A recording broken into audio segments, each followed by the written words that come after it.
Iran Israel উত্তেজনার পর আলোচনায় এখন তেহরানের পরমাণু কর্মসূচি। আন্তর্জাতিক পরমাণু শক্তি সংস্থা IAEA এর প্রধান রাফায়েল গ্রোসি আগেই মন্তব্য করেছেন, ইসরায়েল হামলা করতে পারে ইরানের পরমাণু কর্মসূচিতে।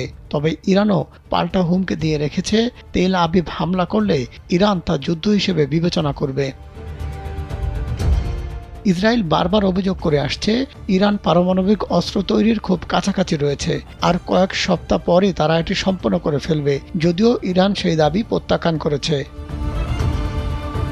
পাল্টাপাল্টি এমন অভিযোগের মুখে বিষয়টি নিয়ে মুখ খুলেছেন খোদ আন্তর্জাতিক পরমাণু শক্তি সংস্থা IAEA এর প্রধান রাফায়েল গ্রোসি। ওয়ালটন ফ্রিজ কিনে অনেকের মতো আপনিও হয়ে যেতে পারেন মিলেনিয়াল, সেরা পণ্যের সেরা অফার। তিনি মনে করেন, ইরানের বিরুদ্ধে যে অভিযোগ তোলা হচ্ছে তা অবাস্তব, কারণ এত অল্প সময়ে কোনো দেশ পারমাণবিক অস্ত্র বানাতে পারে না, তা সম্ভব নয়।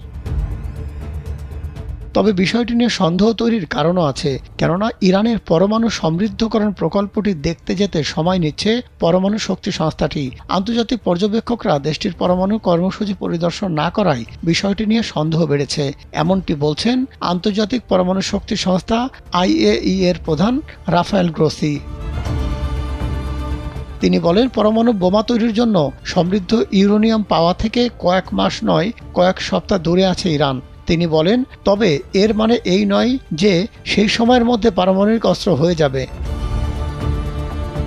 গ্রোসি বলেন, অস্ত্র তৈরির মতো পর্যায়ের কাছাকাছি স্তরে ইউরেনিয়াম সমৃদ্ধকরণ করতে পারার সক্ষমতা আশঙ্কার কারণ হলেও কেউ সরাসরি এই সিদ্ধান্তে পৌঁছাতে পারে না যে ইরানের এখন একটি পারমাণবিক অস্ত্র রয়েছে, কারণ একটি কার্যকরী পরমাণু অস্ত্রের জন্য অনেক কিছুর প্রয়োজন হয়, যে সুযোগ ইরান কখনোই পায়নি বলে দাবি করেন IAEA এর প্রধান।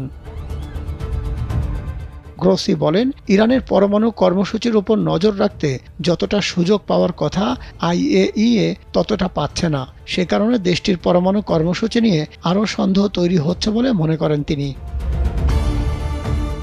ইরান ও ইসরায়েলের মধ্যে সাম্প্রতিক উত্তেজনার সময় পরমাণু প্রকল্পে হামলার যে বিষয়টি আলোচনায় এসেছে তার নিন্দা জানিয়েছেন গ্রোসি। তিনি বলেন, পরমাণু প্রকল্পে হামলার কথা ভাবাই যাবে না। ইরানের সঙ্গে তার সংস্থার আলোচনার উপর জোর দিয়েছেন গ্রোসি এবং এ বিষয়ে ইরানের সহায়তাও কামনা করেছেন তিনি। তবে ইরান বারবার দাবি করেছে, তাদের পরমাণু কর্মসূচির উদ্দেশ্য জনগণের কল্যাণ করা। মাহমুদ সোহেল, কালবেলা।